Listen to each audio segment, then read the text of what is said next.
Welcome to the Pop Cult Podcast. Here are your hosts, Ariana and Seth. I'm Seth. I'm Ariana. And this is the Pop Cult Podcast. Today we're reviewing two newer releases. A little later, we'll be talking about Tim Burton's follow-up to his 1988 classic film, Beetlejuice Beetlejuice. But before we get to that, we're going to be talking about an animated film titled Robot Dreams. Robot Dreams is an animated film based on Sarah Varen's graphic novel of the same name. Set in the vibrant 1980s backdrop of New York City, the film tells the story of an unlikely friendship between a dog and a robot. After an unexpected mishap leaves the robot stranded at the beach, both characters embark on separate emotional journeys filled with longing, loneliness, and nostalgia. So, Ariana, one of my questions for you as we think about this is, what did this animated film have that you think so many other Western animation films and shows are missing? I think this film had the ability to have a different interpretation for adults versus perhaps a child watching it. Mm-hmm. So a child would interpret that this was exclusively a friendship, and an adult might interpret it as romantic of sorts. I definitely got the sense that this was like a queer relationship because it's Yes. 80s New York. The genders of the characters, I assumed, but this may just be that sort of like male assumption, is that they were men. Mm-hmm. There was just something about like the way they behaved that made me think like, oh, these are like gay men. Yeah, to me, I felt more like the robot was a non-binary kind of situation. It definitely felt like a queer relationship. Yeah, but it felt as if like this was the most acceptable way to be in a relationship without having to put yourself out there of sorts. Correct? Like when you think about it. Yeah, I think that by having those two interpretations, you're not really like breaking something to a child or. Well, I think a kid could handle two men being together. But I think it's also just being like that friendships are important and that friendships do end. But I think this transcends friendship. To me, the ending of the movie, that was where I was like, this is a love story. Yeah, like towards the end of it being like the inability to have their paths cross firmly again and sort of confront each other felt more of a romantic setting versus just being friends, right? If you saw your friend out with someone else and you hadn't seen them for a while, it would be okay for you to go like, hey, how are you? Hope you're doing fine, kind of thing. This one was more like, this felt like you filled your... there's something missing that the other person brought to their life. Or they've already have someone else that's filled up that space that they held, so you don't want to interrupt it. Yeah, it's a sort of like, I could go back to them and it probably would be great, but the person I'm with now is really great too. Yeah, the person, and I don't want to hurt, and I can't hurt that person I'm with. That person maybe fix what was broken about me, and that's unfair for me to leave them after I was wondering where my first person was at. So I saw someone refer to this as an animated version of Past Lives. That is not far off. Yeah. A reference to the A24 film from last year. And I think this would make a great double feature. Yeah. Like you have Robot Dreams as your opening one, followed by Past Lives. It was directed by, and I feel horrible that I don't have his name, Pablo Berger, who I've never seen anything that he's directed, but I had heard of something he's directed. Okay. Blancanieves. Okay. Which is a Snow White film in Spanish, but is a silent film, like in the style of the 1920s. Okay. This is his first animated feature he ever was involved with. And he said his reasoning was he had read the graphic novel, and he said it made him cry when he read it.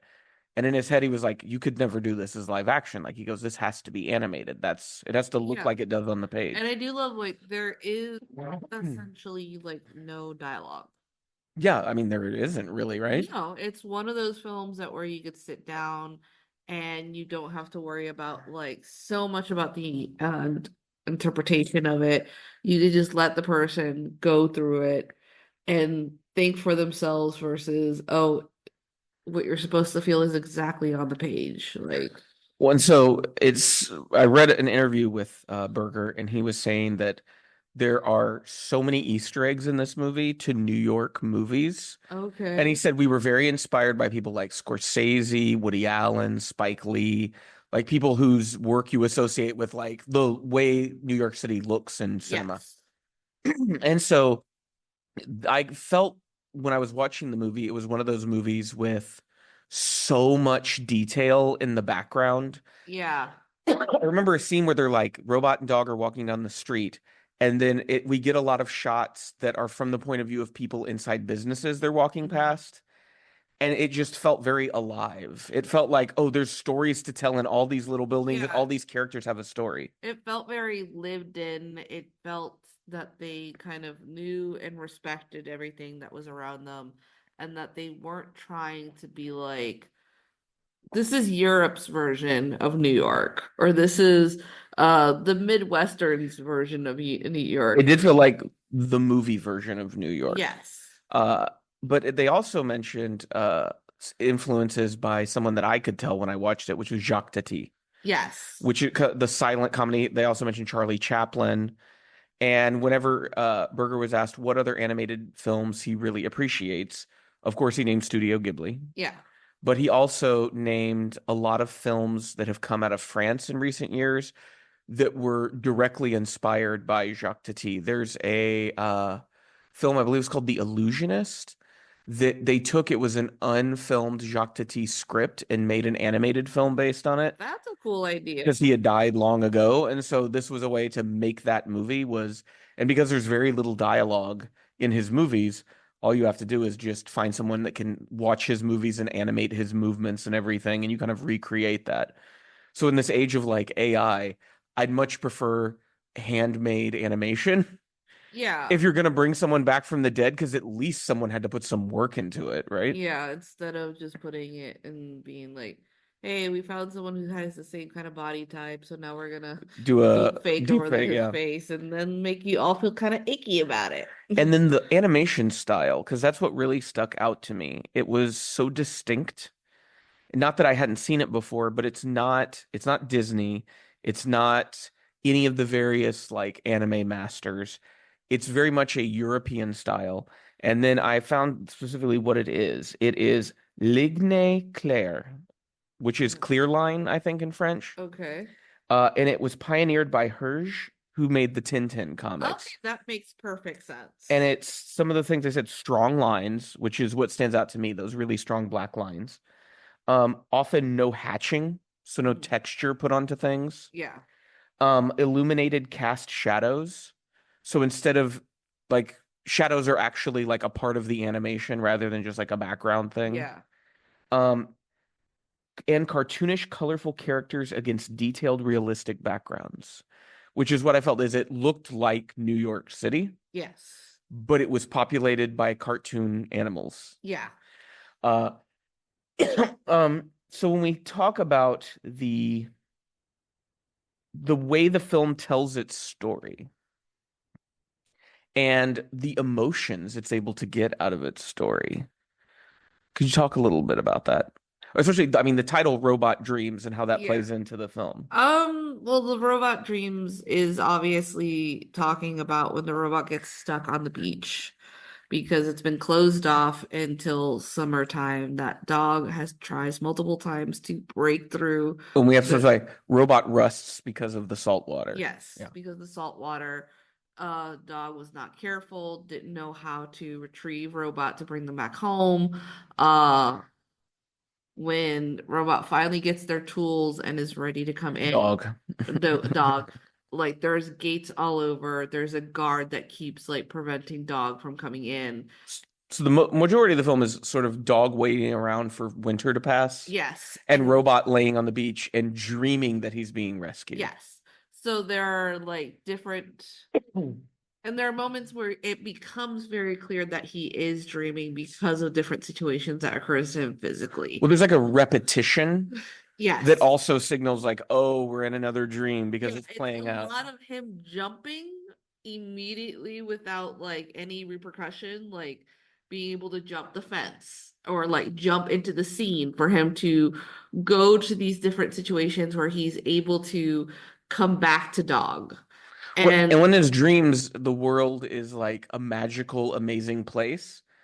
But the film keeps bringing us to back to reality, and the reality is a little dark, where it's, oh no, strangers you meet might take advantage of you and hurt you. yeah, and it's supposed to be that like robot in his dreams believes that people are just going to see that he's laying there all by himself and be recognized as a person. And he's not recognized as a person, he's recognized as an object. Which the oh, what were they? The Coast Guard guys. I'm trying to remember what The animals. rowing pigs, I think, were they pig? Like, I Are they feel like they were pigs. I don't know about that.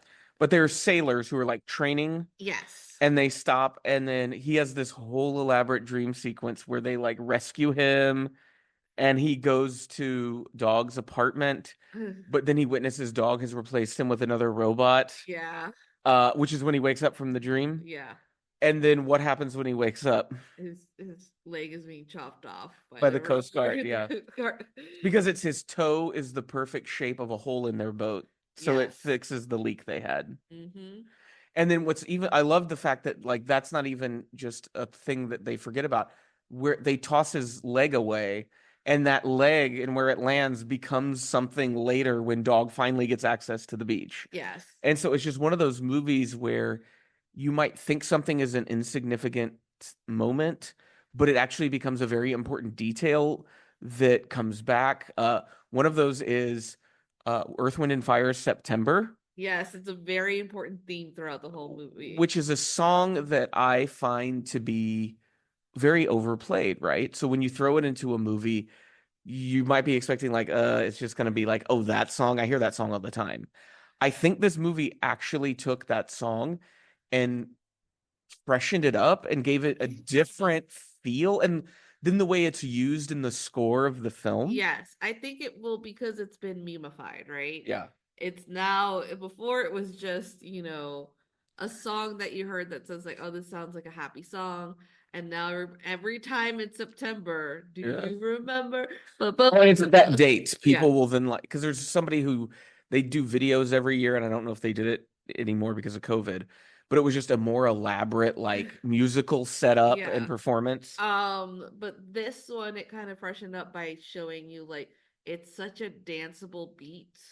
It's such a song that is like a happy song about having happy times. And it matches because Labor Day is when they go to the beach. Yeah, and like it also is like this thing that like later on, when they like tweak the song, it can be like a sad song Yeah. when it's played without any of the lyrics or like the super like jovial like chorus, and When it's just instrumental when it's just and instrumental slow. and Yeah. they're just like in nostalgia, like of the good times that used to be with Mhm. one another. Um, it's a film where they also there was some interesting use of split screen, Hmm. which I felt was kind of a reference to the source material being a comic book, because it Yeah. almost created panels on screen, and we see it multiple times. I think one of the best instances is where they do a split screen with Robot and Dog, and this is near the end Yeah. when the song is playing. And the visual at first makes it look like they're holding hands, even though they're in two different locations. And then how it cuts and shows you each of them standing by themselves dancing. Yeah. And I just thought like that, the visual technique of it was so impressive. Yeah. Um, it, and I was kind of surprised that I think I enjoyed this more than The Boy and the Heron. Yeah, I can understand that. Boy and the Heron, I mean, I think it touched on a lot of tropes that we see Studio Ghibli do a ton of times. But it also didn't feel as serious as his other films did, or as impactful. It was one that you're like, okay, you're talking about the war, but you're not really talking about it.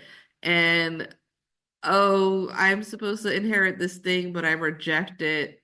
It's just, Well, it I wasn't. think there's probably a decent story in The Boy and the Heron, I would say the animation is better in The Boy and the Heron than Yeah. this, even though the animation in Robot Dreams is beautiful, it's just a different style. But like the level and depth of craft in a Ghibli movie is beyond anything else. Yeah. But I would say in terms of feeling engaged with the characters and the story and what the film was about, Robot Dreams had me.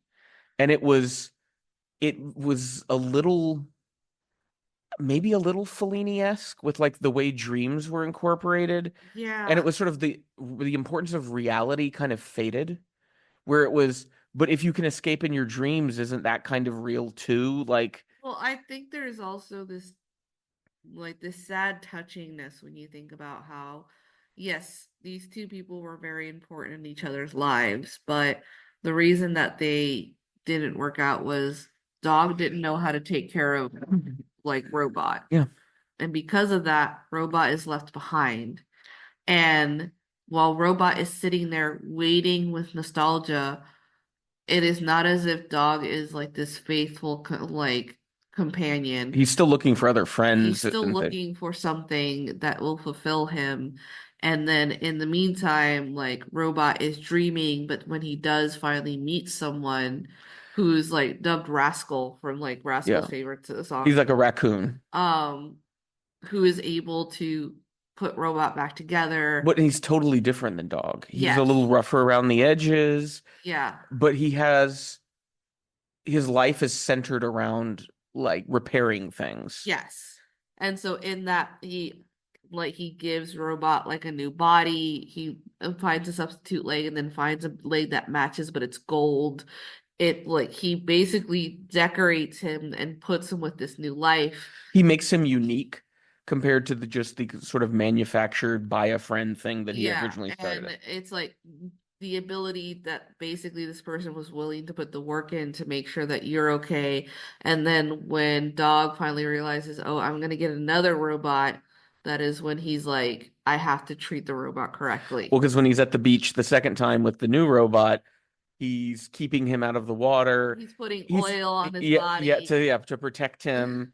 And so I loved that metaphor in that it's like, oh, so even though Dog can't be with Robot anymore, he learned something from that relationship. And I think that's kind of the message of the movie is, oh, well, yeah, maybe you had a good time with that person, but that relationship ended. That doesn't mean there wasn't anything of value that you got out of it. Yeah. And like you can be nostalgic, but running away from what you have is also not a good option And either. I think it's also just the fact that Dog has to put himself out there. Like he meets Duck, who's like more adventurous, more willing to do different stuff. But then when he Dog is willing to make a commitment, Duck moves to Europe. Well, and then the sledding trip he goes Yeah. on in the mountains. Yeah. What were those two animals? I think they were like anteaters or Yeah, oh something, yeah. and they make They them portray them like they're evil. It well, was 'cause just I've never seen anteaters portrayed that way in an animated movie. I mean, I probably have seen animated anteaters somewhere, but like the way they use their tongues is just like a mocking thing at him was, yeah. and so that was over and over again. There just kept being interesting things of, like I was saying, every character, no matter how small their role, felt like they were infused with so much personality. Yeah. And then the roller skating scene in Central Park, which Yes. is part of the big musical montage. Mhm. Um, they brought in actual roller skaters and video recorded them to use Oh. them as references for the animation. And when you watch that sequence, it is like very, or then like especially the moves they're doing apparently are moves that were invented in New York City in the 80s by roller skaters that would hang out in Central Park. That's just cool. Yeah, something like zero kicks, I think, or something. And so it is one of those movies where the more you happen to know about certain things in the movie, the richer an experience it'll be. But Yeah. even if you don't know those things, if you're a human being who's ever been in a relationship with anyone or Yeah. yearned for friendship, like you're going to have a connection with this movie. Uh, Probably the best animated movie of 2024, in my opinion. Yeah, it was very well done. It was just so crisp and clean. And when we're talking about like that rollerblading scene, like it is seamless. There is not a moment where you're thinking, oh, they don't know what they're doing, or They like don't it looks kind of they don't try janky. to hide anything. No, It's so it's fluid. yeah, it is beautifully done. So one of my things, being that this movie references so many other New York movies, what is a New York movie that you would like to see remade in this style? Silent animated comedy, or not even comedy, just silent animated movie. Ooh, Taxi Driver? I was thinking that would be good. I think After Hours Yeah. remade as like a silent anthropomorphic character comedy that's animated would be perfect, right? Yeah, it would. It would be. Do you recommend Robot Dreams to our audience? Yes, I do. As do I.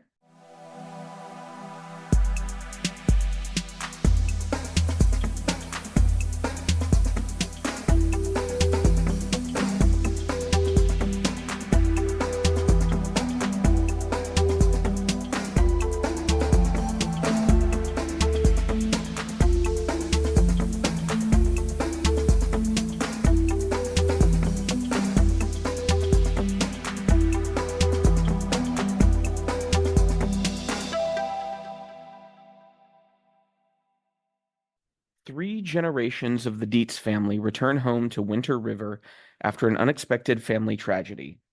Still haunted by Beetlejuice, Lydia's life soon gets turned upside down when her rebellious teenage daughter discovers a mysterious portal to the afterlife.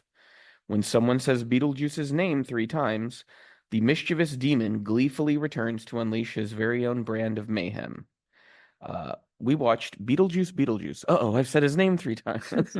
I thought, should I try to do a Beetlejuice impersonation? Please don't. No. Well, hey there, Leo. No. No, we're No. not becoming one of those channels. I refuse. We're gonna do all these elaborate subplots and characters. No. So we watched the new Beetlejuice a few weeks ago. We reviewed the first Beetlejuice as well as Tim Burton's was it Miss Peregrine's Home for Peculiar Children?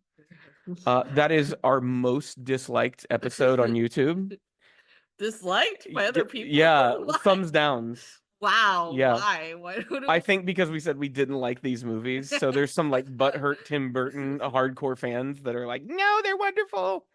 Like it's somebody who has there's I thought the Beetlejuice movie was fine. I had no problems. I had a lot of problems with Miss the other Peregrine. film. Well, I think Beetlejuice has just never been one of those movies I've loved. And so yeah, one of my big questions is, what is the appeal of the character of Beetlejuice? I don't understand. I think it's just more, it's a mix between aesthetics. I think for any alt/goth kids, like this was introduction to an aesthetic that would be like appealing. I'm not to talking them. about the aesthetic. But I'm talking about like Beetlejuice the character. He is so un-Tim Burton like. Like when you think of Tim Burton characters, you have Edward Scissorhands, you have Frankenweenie, you have Jack Skellington, you have Groom and the who would what? The Groom and like The Groom and the Corpse Bride. We have these characters who are a certain way. Beetlejuice isn't like any of these characters, and like Burton did not write the script for Beetlejuice. It was written before he was even hired as a director. He brought the aesthetic, but the character of Beetlejuice is not a Tim Burton creation. And it's such a weird character, and he's played in such a weird way that he feels at odds with everything else in the movie. And I'm not sure. I feel like that's like the point, but I just don't understand what point we're making. Like, it's just a very strange thing to me. I'm sure this will get more thumbs downs on YouTube because I'm not saying I loved it. It was wonderful. So, in the time between the original release of Beetlejuice and Beetlejuice, there were many scripts written. Okay.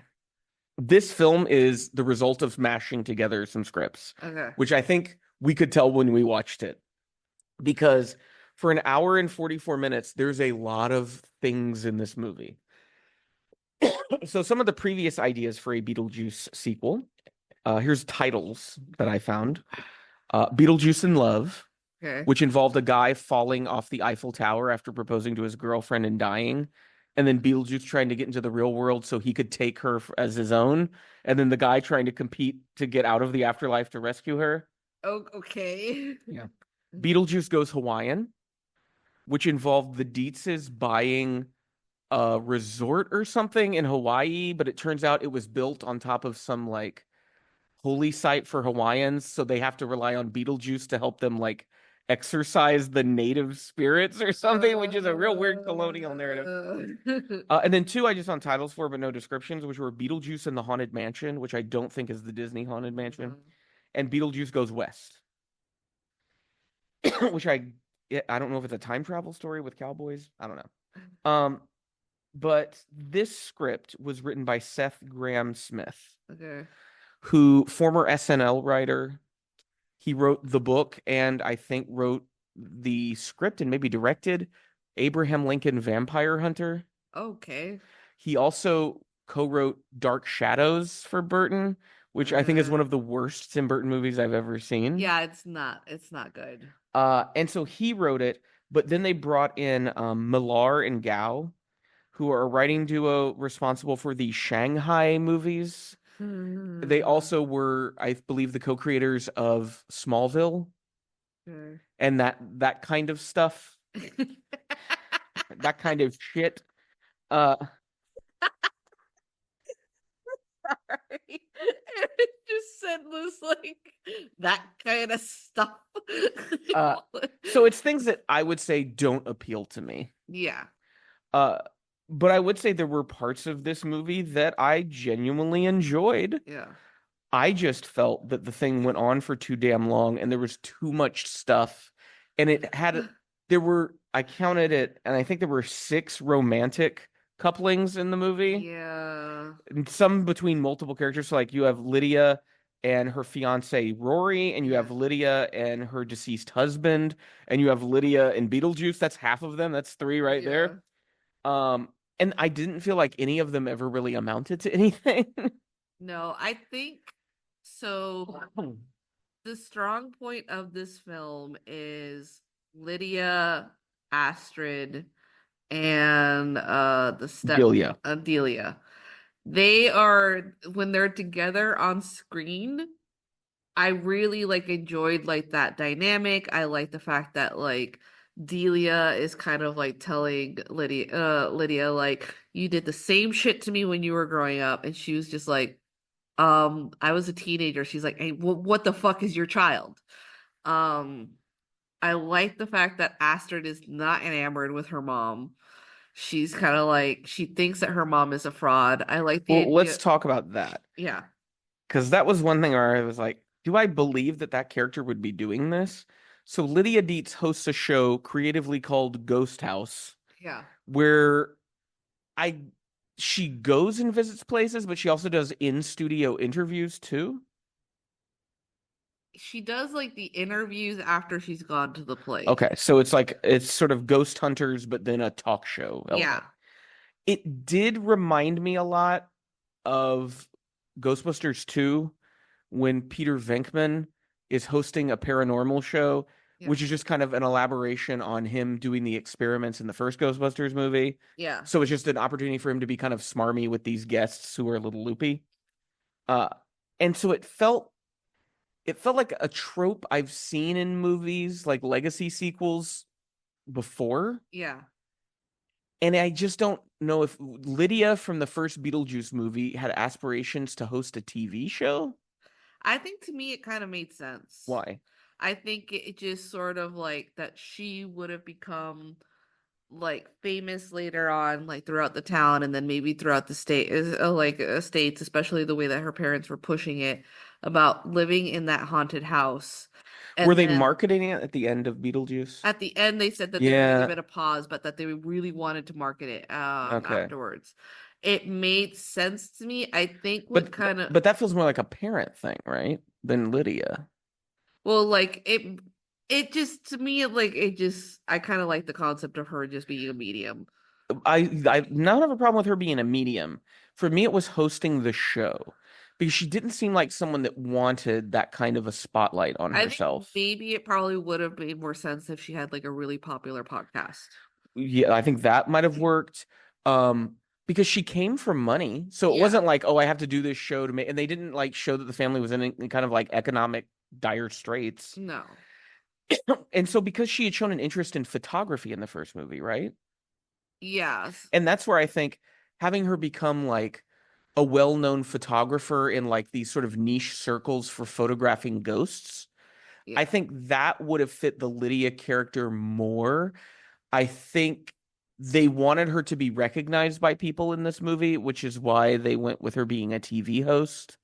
Yeah, and they also probably wanted to give a reason why Astrid was like annoyed by her mom because maybe she's focused too much on the Well, show. because when people find out her last name is Dietz, they're like, "Oh, are you related to Lydia Dietz?" Yeah. And so, but that feels like a plot contrivance rather than the organic direction that Lydia Dietz would have gone. Yeah, I think maybe a podcast would have done better because a podcast is sort of There's like, some anonymity there. yeah, there's some anonymity, but it's also like there's some podcasts that like it would have been more of like amusing to hear people try to do a Lydia impersonation of like when she's hosting. Like the same way of like people do They This put on like American those Life. voices, yeah. Yeah, like in This American Life House, everybody tries to do the host voice.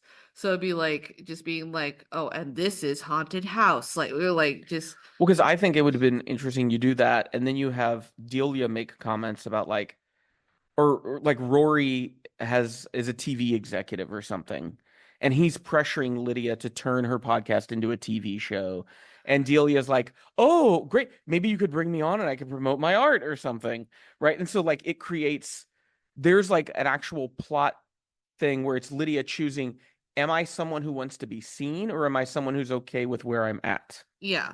And And that's it an interesting like arc, I and think, I for think her. it's just sort I like the whole deal with like Delia just suddenly becoming this really well-known artist because before it was the joke is like she wasn't well known. Yeah. Like it had to be the haunted house that pushed her into being a greater She like artist. leveraged And it. I Yeah. also like the fact that, for example, Lydia is living in New York with and Delia is living in New York. When the house has been just kind of unattended. Unattended to because like they're rich, so they can have an extra house kind of thing. Um, so the Jeffrey Jones problem and how they deal with that.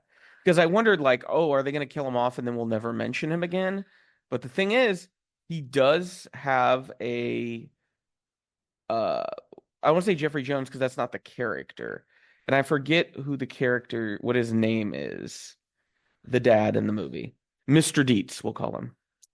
Uh how do you feel about the way they were able to include the character, but also not bring Jeffrey Jones back because of his weird like child pornography shit? I thought that they were very clever about it. I think the use of like claymation was really a smart thing because you know the director had already done something like that, and to include it just gave it like a visually more like pleasing They aesthetic. used his likeness though, which That makes was me the one thing that wonder, felt really did weird they have to about. pay him to use his likeness? I think you do in Hollywood, right? You can't just use an actor's It likeness. depends on the contract that you sign when So you. if it was an animated, because I know there was the Beetlejuice animated series and that had her parents in it. I never really watched the Beetlejuice cartoon. Well, Or were they alternate versions? they had his likeness. They changed the mom. Okay, that's what I thought.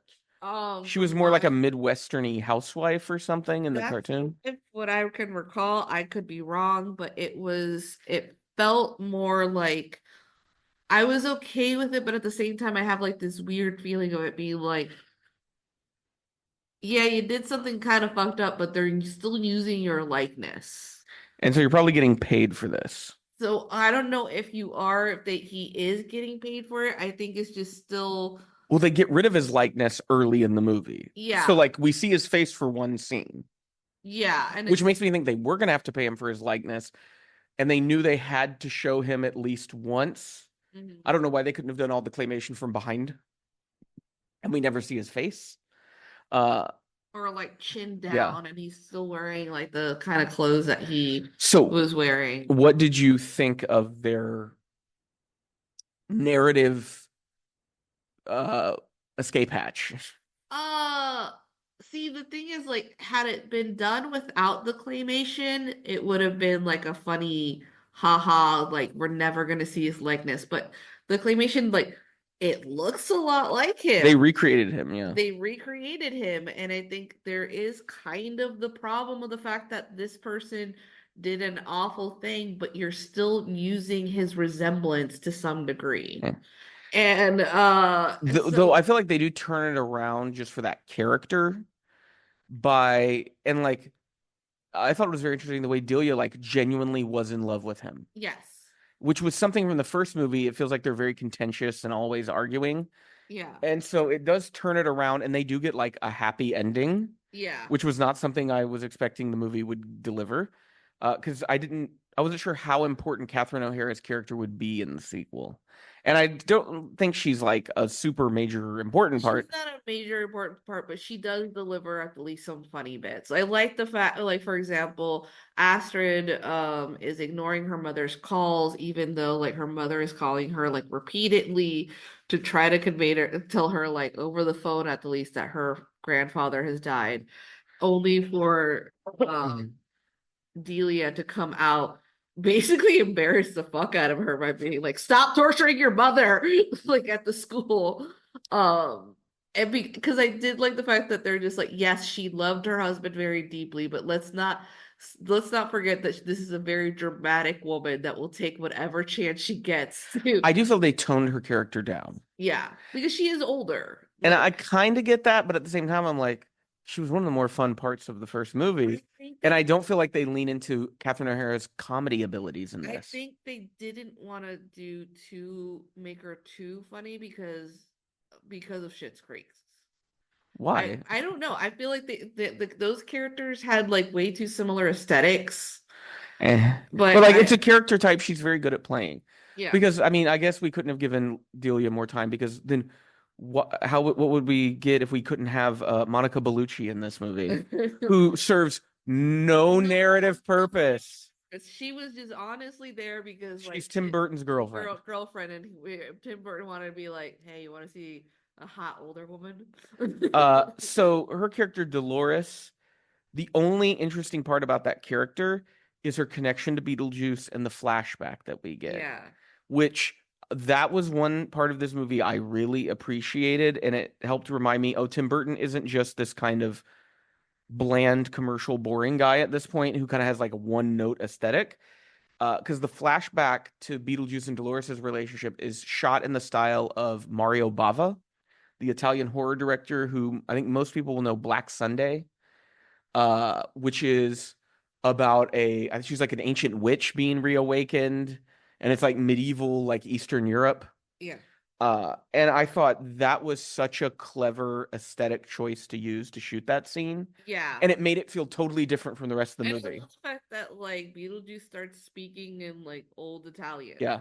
And I really enjoyed that because it was also showing like, oh, not only can he do like a different aesthetics, but he is a movie nerd, and let's make it into a different feeling. So there was tiny bits of the film that were good, and then other parts is just like, oh. Well, let's talk about Wolf Jackson, played by Willem Dafoe, who is a very specific character that they spend some time establishing the specificity of that character, and then I don't really understand why he's in the movie. Yeah, suddenly he's gone. For a big chunk of it. It's like this interesting thing that they're trying to let you know that the spirit world is a whole world amongst itself, right? Well, it's like a city with jobs. There's like a dry cleaners. Dry cleaner, and I think it's supposed to be that those who have been dead for a while are constantly annoyed by the recently dead because the recently dead don't know where to go. So they're always like, go take a number, go over here. It's like living in a place that receives a lot of tourists.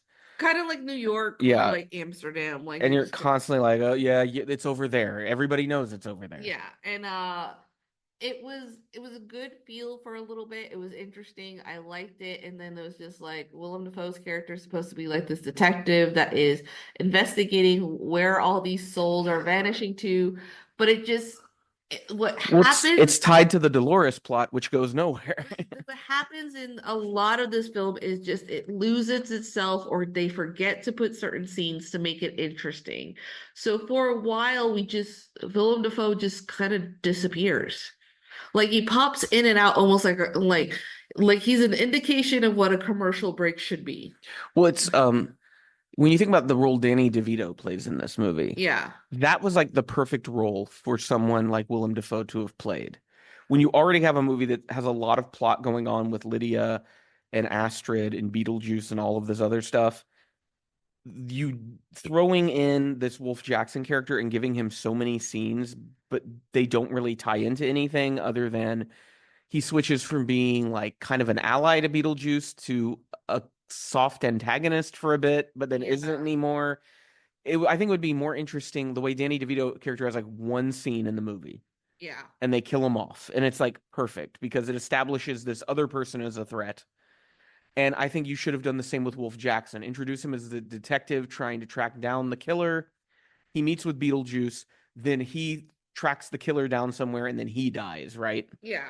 I think that would have been more interesting, unless they have like plans for this character in another It movie. should have been that he contacts Beetlejuice that just tells him like, I'm making this your problem. You need to find her versus like Beetlejuice being like, I've never met her before in my life because it's just supposed to be that Beetlejuice with all his tiny headed men like have a calling center where it's basically that he negotiates when he's gonna go haunt for somebody. Well, is it a customer service thing for the afterlife? I think that's what it is. Yeah, like and he's the head of it and it's just He's like like a manager of a department in the yeah. afterlife bureaucracy. And instead of it just being like, let's toss it to Beetlejuice, they just there's a lot of fat that needed to be trimmed out of this film.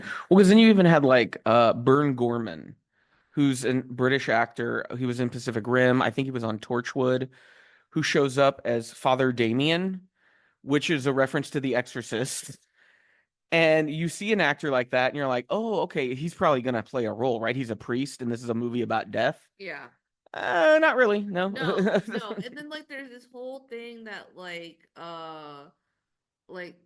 Delia does not like Rory, who is Justin Theroux's character. Justin Theroux's character that's supposed to be Lydia's fiance. Like nobody likes him, and yet she's like, "Well, I'm agreeing to marry him just to get it over with." Like there's just It's just it felt very like the difference between the first Beetlejuice and this movie, and it made me like the first Beetlejuice more, was the first film is just kind of playing.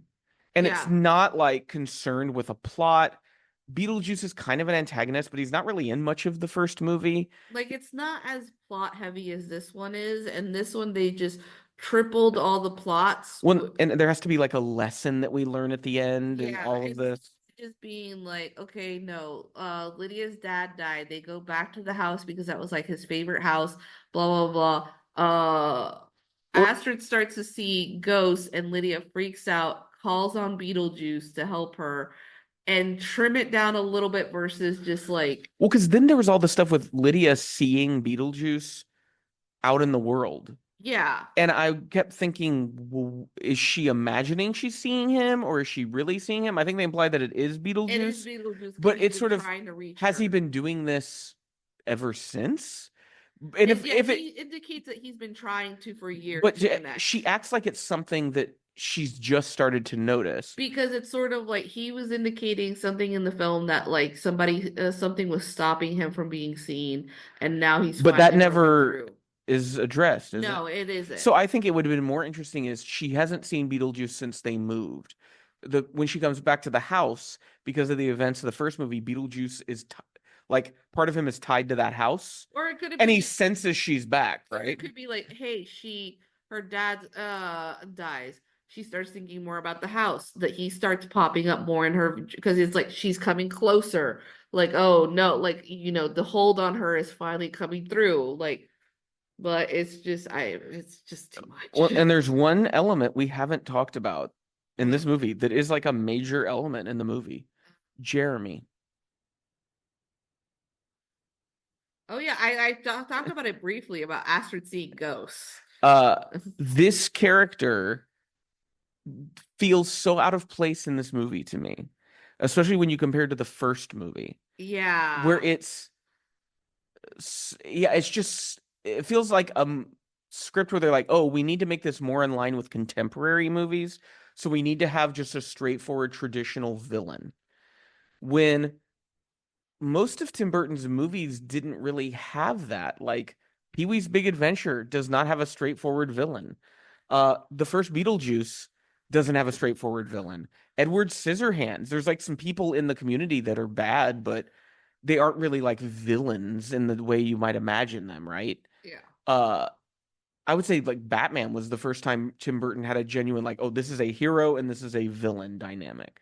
I think it also I think the reason that it doesn't play very well at towards the end when you're trying to look at this whole movie is Astrid doesn't believe in ghosts, right?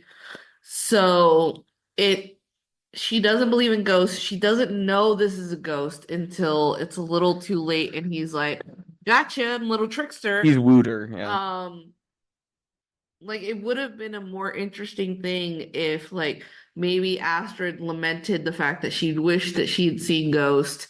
He tells her like, "Oh no, turns out that I am a ghost." But then the mom like Lydia's like, "Yeah, you couldn't see ghosts, but the things you need to understand is like not all ghosts are good." Like they're But that's the thing is, have we ever seen an evil ghost in Beetlejuice? Like in the first movie, it's because Beetlejuice is supposed to be a demon. That's what they yeah, call him. But dead people, from what we can see, aren't villains. We're taught that, oh, poltergeists, they're just trying to get people out of their house. Like they're not yeah, trying to kill you, they just want you to leave.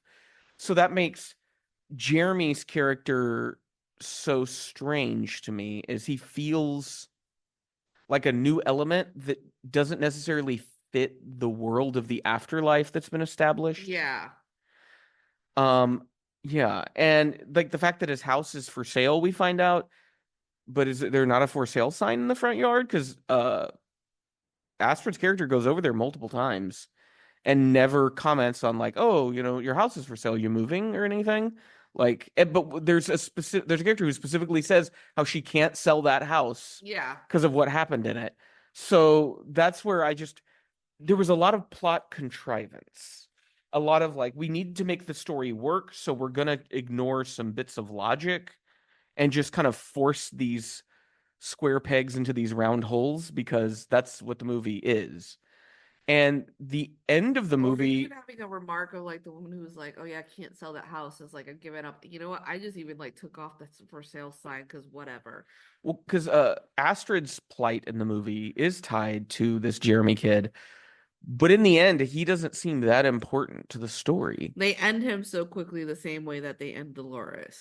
So we haven't talked about Michael Keaton Yeah. as Beetlejuice.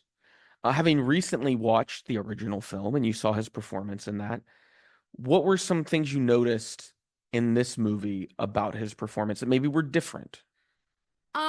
I think they toned down the sexual harassment because of the There's first no one. groping. Yeah, there's the first one. It was constantly groping, like without permission. He was a very leery pervert character. Yeah, and this one, I it's just like you can tell that he's older, like the voice is more gravelly. That's the first thing I noticed when he started talking was, oh, it's been over 30 years. Yeah, He's an and old man like now. they could just be like it's just part of the decay, it doesn't matter. Um Was he so the first movie, did you find Beetlejuice funny in the original movie? and no, I always found him kind of annoying, even as a S- kid. And yeah, every time I ever watch Beetlejuice, I'm like, that is the character that I find the least funny. Yeah. What about in this movie? Um Kind of the same. I think there were more moments like when he starts doing the Italian flashback, Hmm. I felt like that was kind of a funny thing. There's a few places where the sort of schlubby office desk working Beetlejuice, I think, is a funny idea.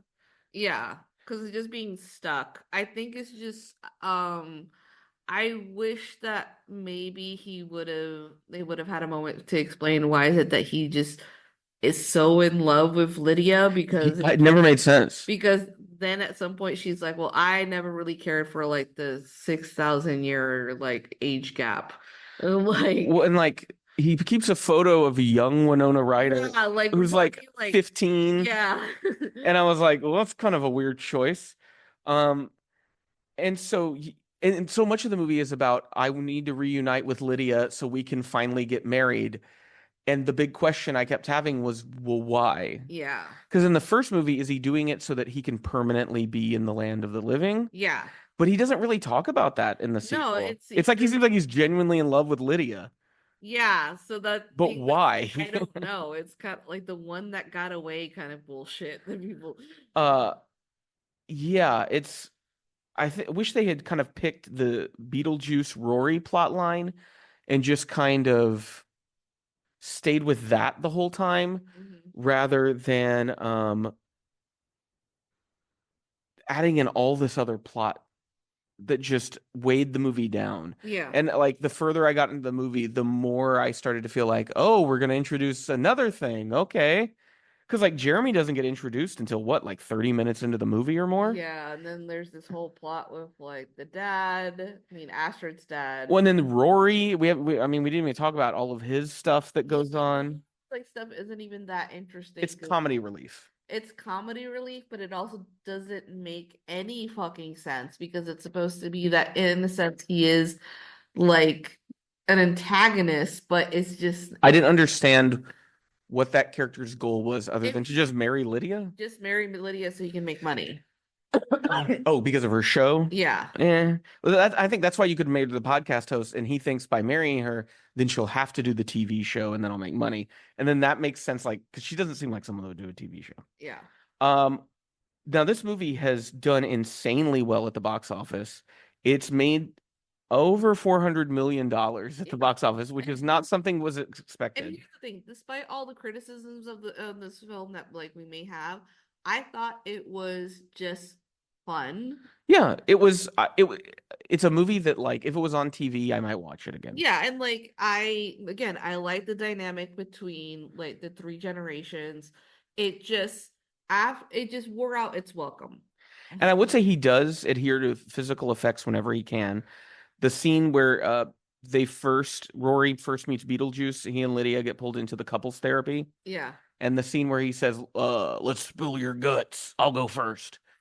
That was real. Like I saw a behind the scenes thing and it was like a fake torso and it popped open and all this stuff came out. And when I was watching, I was like, oh, is that like CG? But I was like, oh, wow, that's pretty cool that in every instance, Burton tries to do puppets or like a physical special effect. He tries not to do CG if he doesn't absolutely necessarily have to do it. Yeah. And so I can appreciate that about it. Does it make me excited to see more Tim Burton movies? No, because there's still cringy shit. The Soul Train stuff that just went on, and it was like, oh, okay, I get it. And it was like, it felt like such a boomer joke because it was like, see, it's like the show Soul Train. And you're like, yeah, I get the joke. And then they reuse Deo, Yeah. the choir, the boys choir, which I didn't have a problem with that so much. But they're trying to recreate the musical moment from the first movie, and they use MacArthur Park Yeah. as sung by oh, what's his face? Richard Harris. Yeah. Which is like funny because it's considered, one of the worst songs of all time, and it's a long song. And I think they play the whole goddamn song in this movie. And it is the big ending scene. And there comes a point where I was just like, when is this going to be over? This is just keeps going on and on. And the funniness of it wore off like minutes ago. Yeah. Uh, and there's no real, I mean, I guess is there a reason why Deo is used in the first movie? I don't know. Because I can't really think of a reason why this song is used in this movie. No, But maybe it's just kind of like, oh, that's the thing. It's just a song that you hadn't thought about in a while. Yeah. Would you recommend Beetlejuice to our audience? If you want to turn off your brain and not think too much. I do like the fact that this has been a box office success while the Joker movie Has dropped bombed. 82% in its box office for its second weekend. I think this is considered like one of Warner Brothers' biggest bombs in a long time. And I'm not too upset about that. Like, if we had more movies. Do you recommend Beetlejuice? Do I recommend Beetlejuice? Beetlejuice. I would say if you really like the first movie, you should see the second movie. Yeah. If you're a Tim Burton fan, I think this has little hints of like old Tim Burton back when he was more enjoyable. I don't think it's a movie that's really going to stick in my head too much. Like it's certainly not going to be on my best films of the year Nah. list, but it was a fun watch while it was happening.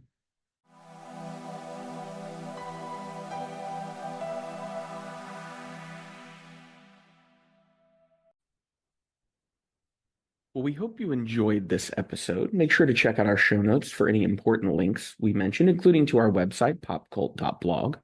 Make sure that you're subscribed to be notified when new episodes are up, wherever it is you listen to podcasts.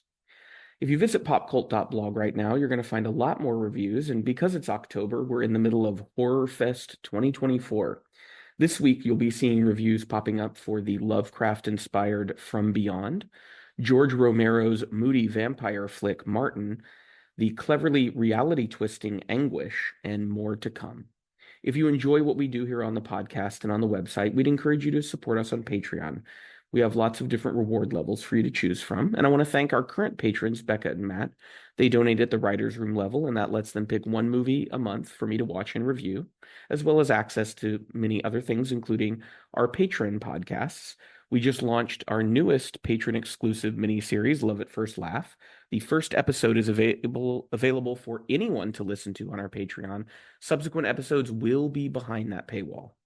Well, until next week, or next week's episode of the podcast, actually, we will be reviewing the non-linear stylistic thriller Strange Darling and the latest installment in the decade-long horror anthology series VHS Beyond.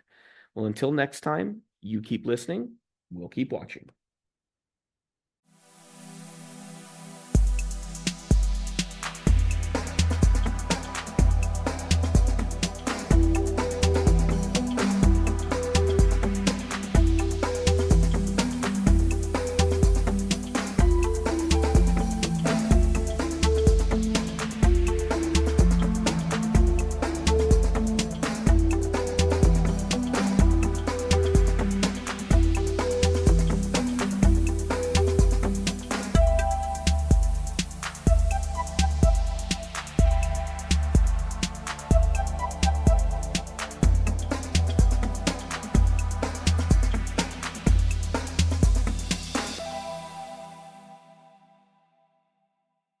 Our podcast music was provided by thepodcasthost.com and Alitu, the podcast maker.